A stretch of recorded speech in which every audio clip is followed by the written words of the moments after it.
Ganga express की शानदार प्रस्तुति।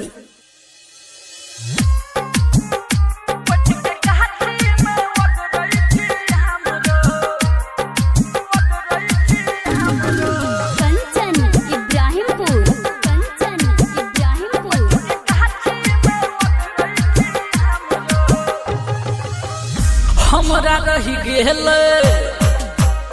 हमरा रही गेलै इहे ता काम रो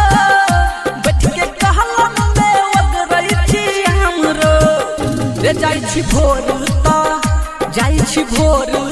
क दै छी शाम रो बैठ के गाछी में ओगरै छी हमरो बैठ के गाछी में ओगरै छी हमरो। रूपम रिकॉर्डिंग स्टूडियो जीवा चौक मधुबनी। कंचन इब्राहिमपुर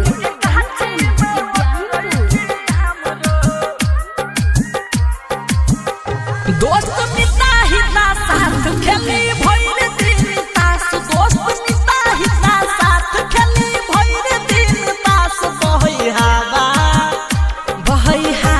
तो नहीं गिरै घाम हो बैठ के गाछी में ओगरै छी हम हो जाइ छी भोर त क दै छी शाम हो बैठ के गाछी में ओगरै छी हम हो बैठ के गाछी में ओगरै छी हमरो ओगरै छी हमरो। कंचन इब्राहिमपुर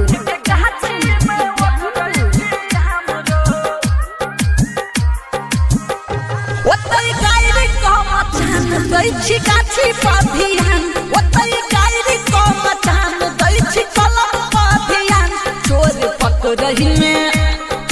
पकड़ै में हमर बड़का नाम हो बैठ के गाछी में ओगरै छी हम हो धेने छियै माल दह पर ध्यान हो बैठ के कहलम में ओगरै छी हम हो बैठ के गाछी में ओगरै छी हमरो। रूपम रिकॉर्डिंग स्टूडियो जीवा चौक मधुबनी। कंचन इब्राहिमपुर